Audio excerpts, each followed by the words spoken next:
Hello hello भैया आय भैया हो। हाँ बोला कुछ याद बा कि ना तोहरा?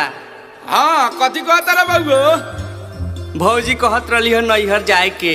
हाँ। काका तुम कहत रही ले आवे के, तोहरा कुछ याद नहीं खे? रे मर दे भोरे पर आ गइल रहनी हम। हाँ तोहरा बड़ा भोर पड़ेला। जति जति कहले बड़ी तथी तथी ले ले याद पार के। अच्छा ठीक बा। आ चूड़िया ले ले हाँ हाँ याद पड़ गल ले आए। चल ठीक बा।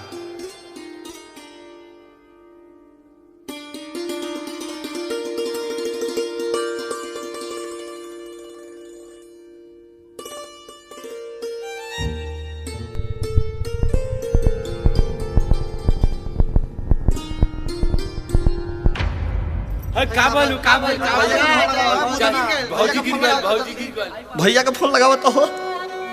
हेलो हेलो हेलो हाँ कहाँ बड़ा भैया? चूड़ी लेता नी का भय? तू जल्दी से घरे आवो तो। काहे तर बोले तारे बगो? जल्दी आवो घरे। का भयो?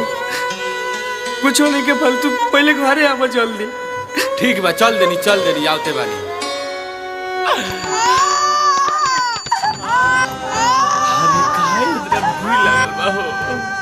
का भइल बगो?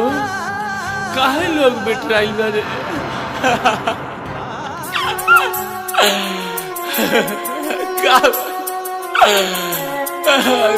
का भइल हो?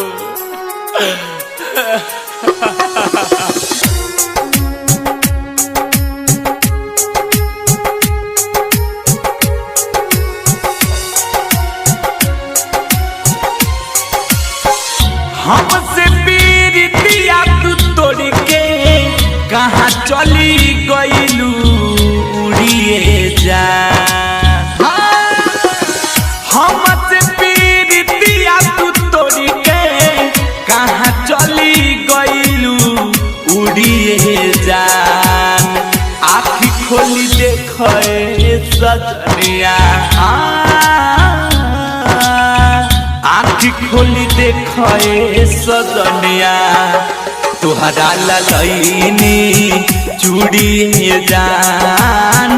आँखी खोली देखे सजनिया, तुहरा ललैनी चूड़ी जान।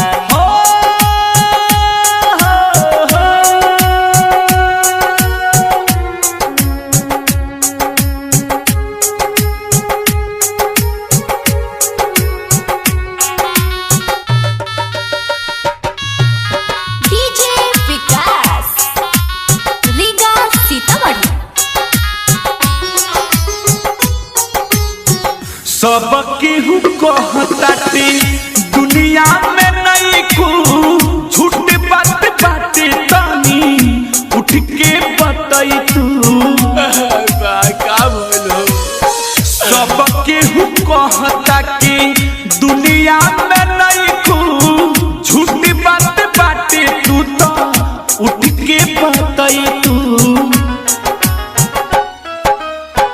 मुँह काहे फेर लेलू हमसे सजनिया, मुँह काहे फेर लेलू हमसे सजनिया।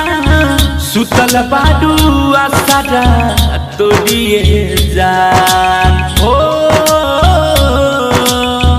आँखी खोली देखे सजनिया, आँखी खोली देखे सजनिया, तुहरा ललैनी चूड़िए जान।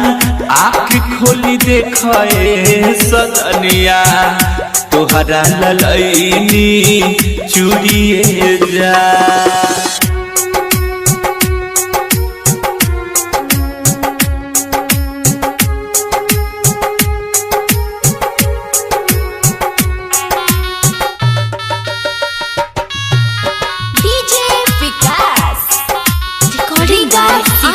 डिजिटल रिकॉर्डिंग स्टूडियो छोड़ा दाना। अजय चंदी सबर के देख के गइलू कहो, कैसे सही सुख बोलो जाने इतना दुख हो। अजय चंद सबर के देख के गइलू